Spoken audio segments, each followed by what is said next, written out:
Noteikti. Tas nav tik vienkārši, ka ir kaut kādas sarkanās līnijas, bet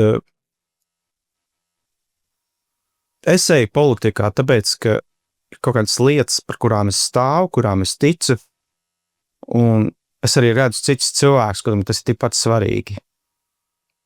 Politiķis nekad nevar izpatikt visiem, tāpēc, ka cilvēkiem ir dažādas vērtības, dažādas intereses, bet tev ir jāstāv par savu pulku, par savu tautu, un